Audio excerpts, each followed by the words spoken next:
Bapak juga pernah absen. Yang hadir hari ini Randy dan dua orang yang hadir pada pagi hari ini. Semuanya alhamdulillah hadir. Alhamdulillah keadaan sehat. Baiklah, kita lanjutkan pelajaran kita adalah topik pelajaran kita adalah sampah plastik tanggung jawabku. Proyeknya apa? Ecobrik. Apa itu Ecobrik? Apa ada yang bisa menjelaskan Ecobrik? Ecobrik.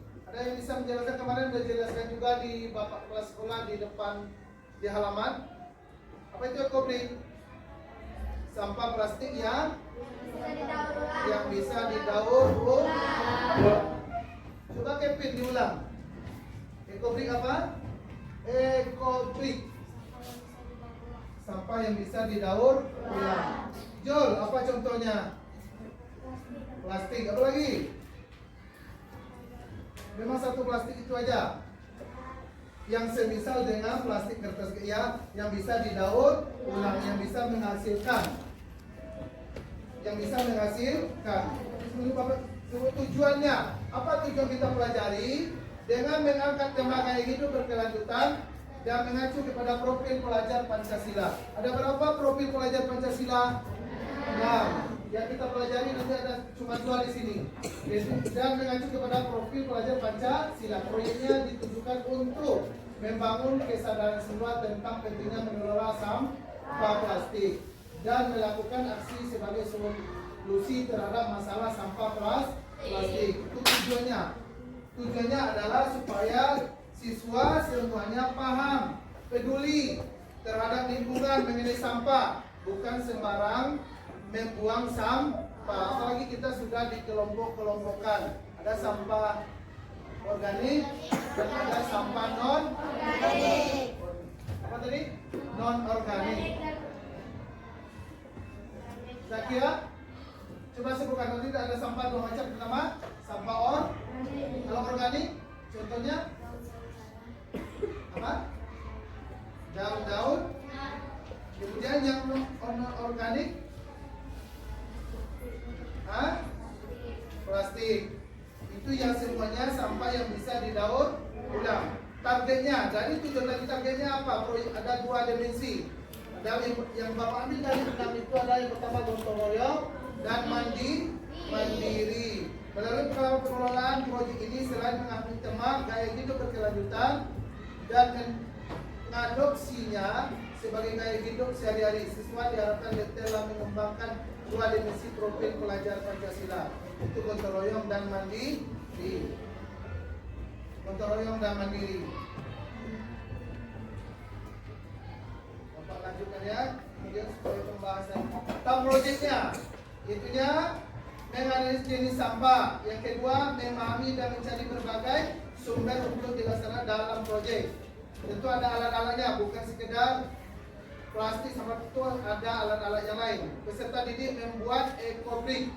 Apa tadi Ecobrik? Peserta didik yang keempat dan pihak sekolah melakukan evaluasi proyek. Setelah kita lakukan, kita hasilkan, kita evaluasi. Sudah sesuai nggak dengan tujuan yang pelajaran yang kita apain tadi. Kemudian pelaksanaan juga melakukan sosialisasi tentang proyek kepada siswa, menjelaskan mana sampah organik dan mana sampah non organik. Harus sosialisasi dulu. Semua siswa itu ada yang paham, ada yang tidak. Dan semua siswa langsung paham. Yang kedua, beserta orang tua, bukan sekedar. Pasti kerjasama dengan orang tua. Berdiskusi mengenai hal-hal yang akan dilakukan peserta didik dan support atau dorongan yang diperlukan dari orang tua. Nah, itu harus didorong oleh orang tua, bukan sekedar guru. Sosialisasi guru terhadap siswa terkait proyek tentang kampanye pengurangan sampah plastik. Selanjutnya, pengertian sampah dulu harus kita. Sampah adalah sisa buangan dari suatu produk atau barang yang sudah tidak bernilai, tidak digunakan lagi, tetapi masih dapat didaur ulang menjadi barang yang bermanfaat. Ada sampah itu bisa bermanfaat, ada yang tidak bisa dimanfaatkan. Tadi sampai ini 2, sampah organik. Silakan baca Saskia. Nampak nggak? Dan apa? Kurang jelas.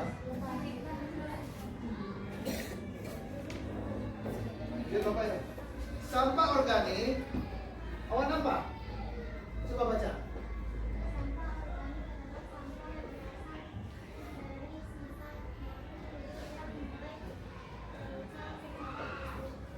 Tanpa proses campur tangan manusia untuk dapat terurai. Itu sampah organik. Sedangkan sampah non organik ini adalah sampah yang sudah tidak dipakai lagi dan sulit terurai atau sulit digunakan.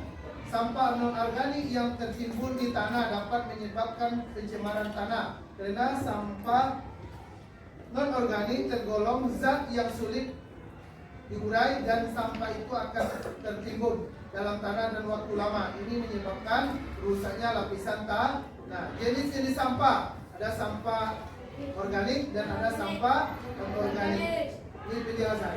Sampah organik adalah sampah yang terdiri atas bahan sampah padat.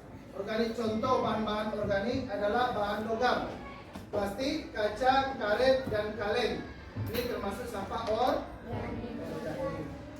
organik. Sementara sampah organik adalah sampah organik adalah tidak tahan lama dan cepat membusuk. Biasanya sampah jenis ini berasal dari makhluk hidup. Contohnya adalah sayur-sayur, buah-buah yang membusuk, sisa nasi, daun dan sebagainya. Pokoknya yang bisa membusuk itu adalah sampah organik. Target kita apa yang perlu untuk disiapkan kali adalah targetnya adalah kita akan menemukan sebanyak-banyaknya sampah organik. Banyak setiap hari banyak kita temui sampah-sampah organik di sekitar kita.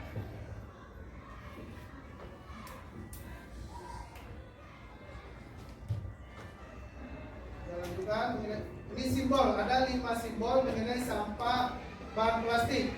Ada simbol P25, ada PDE, kemudian ada PE2, kemudian ada PT1, ada PHPC.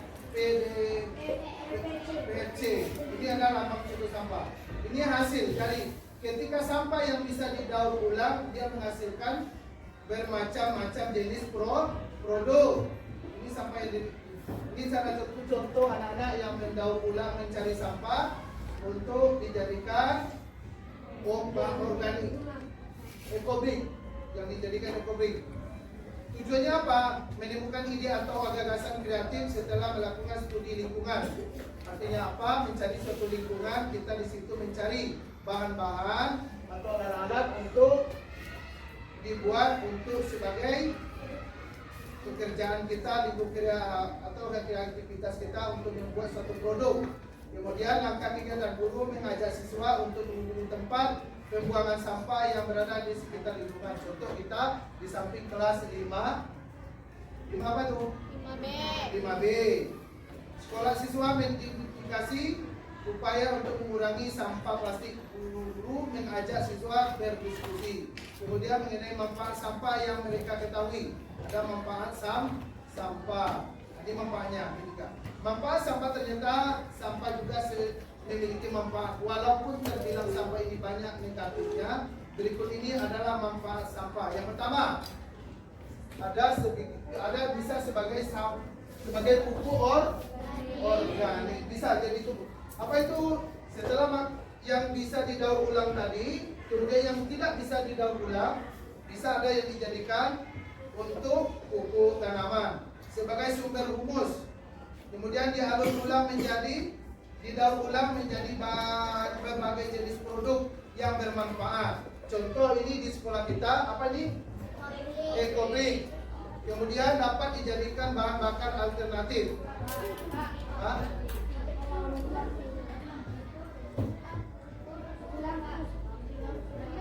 Mati lampu. Dah kita lanjutkan. Lampu yang mati kan, bukan. Kemudian dapat dijadikan bahan bakar alternatif, dapat dijadikan sumber listrik dengan terlebih dahulu mengubah sampah menjadi gas metan. Maka di sekolah kita kemarin kelas 1 dan diajarkan untuk memilah sampah. Kemudian ada juga ini kelas 5 apa kelas 6 kemarin? Ekobrik 5 dan 6. Akhirnya kita disuruh menghasilkan sampah yang sejenis ini, apa namanya? Ekobrik. Ini apa? Ini bahan yang tidak dipakai lagi. Bahan yang tidak dipakai lagi. Silakan coba berdiri si Arsat melihatkan. Itu hasil dari proyek kita. Tetapi sini tidak nampak karena aturan di laptop Bapak ada. Di laptop Bapak ini ada berbagai macam produk yang dihasilkan untuk dibuat sebagai ekobrik. Silakan juga berdiri siapa. Nih hasilnya dari bahan ekobrik. Kemudian Bapak lihatkan satu lagi setelah hasil itu. Ini ada yang hasil di sekolah kita di depan ada bergambar itu. Apa itu yang dihasilkan di depan kita, pintu masuk kita itu? Hah?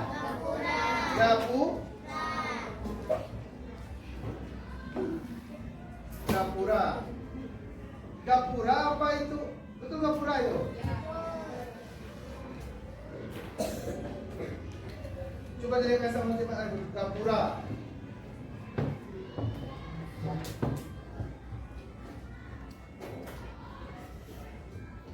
Perlihatkan dulu gambarnya, karena ada foto-fotonya. Tunggu sebentar. Project.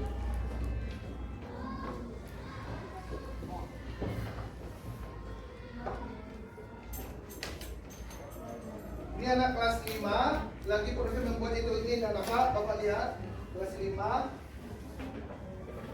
Di kelas 5 kemudian menghasilkan gapura. Betul gapura namanya itu di situ. Ya Cahaya, gapura. Cahaya. Ini kelas 5. Yang khusus ini kelas 5 apa? B. Ada Akilas itu lagi misinya. Kemudian menghasilkan. Ini ada yang menghasilkan. Ini yang nama gapura. Hah? Gapura. Ini apa penghasil dari ekobrik. Karena sekolah kita sudah menghasilkan, mudah-mudahan ada lagi kata Bapak kepala sekolah. Kata Bapak sekolah ada dibuat satu lagi di samping Musa. Nah, ini hasil dari ekobrik proyek kita yang kita terapkan, kita adakan tahun ini adalah ekobrik. Setelah itu baru ada tadi yang Bapak bilang banyak manfaat ketika sampai itu. Silakan kita ketika sampai itu dikelola dengan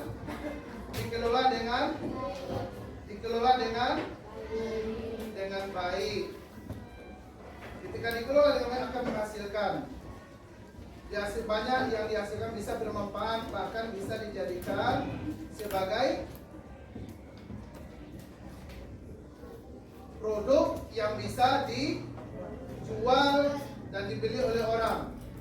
Maka untuk itu bagi kita dalam tujuan daripada mengenal ekobrik itu, berarti kita di rumah maupun di sekolah kita bisa memilah-milah sampah, mana yang sampah organik dan mana sampah yang non organik. Coba Cahaya berdiri, coba sebutkan jenis sampah organik dan non organik.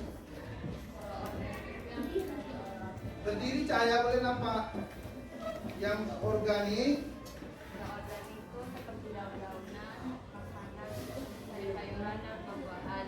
Terus Non organik itu organik, seperti sampah plastik. sampah plastik. Coba diulang Arsa, berdiri Arsa. Di depan menghadap ke sana Arsa. Coba. Nah, coba sebut sampah organik. Sampah organik sampah yang bisa diulang seperti tumbuhan, makanan, Sama daun-daunan. daun-daun. Yang non organik Sampah plastik. sampah plastik. Itu yang tidak bisa, yang nggak bisa didaur ulang. Yang bisa didaur ulang kan sampah plastik? Halo? Yang bisa didaur ulang? Yang bisa didaur ulang contohnya? Plastik. Yang nggak bisa didaur ulang? Ada? Kaca. kaca. Terus dia akan menghasilkan berbagai macam produk ketika kita kelola dengan baik. Banyak manfaat sampah. Kemudian dampak sampah, silakan duduk. Dampak sampah salah satu adalah sampah yang bisa menyebabkan, bahkan bisa menjadi bencana bagi kita. Ketika sampah itu tidak kita kelola dengan baik, bahkan bisa menjadi sumber penyakit. Nah, maka untuk itu ketika kita sudah belajar profil pelajar Pancasila, ada 2 pelajaran kita, yaitu kita ambil pada hari ini, gotong royong dan mandiri. Maka untuk itu bagi anak bapak, setelah kita pelajari itu harus tahu, jangan pula di rumah nanti sampah asal dibuangnya ini sampah dikelompokkan, harus dikelompokkan. Di rumah harus belajar sampah, mengelompokkan sampah.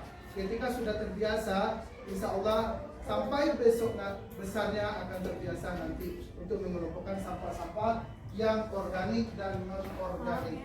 Mungkin itu dari Bapak menyampaikan pelajaran supaya kalian bisa memahami. Bapak akhiri pelajaran pada pagi hari ini adalah dengan mengucapkan Assalamualaikum warahmatullahi wabarakatuh.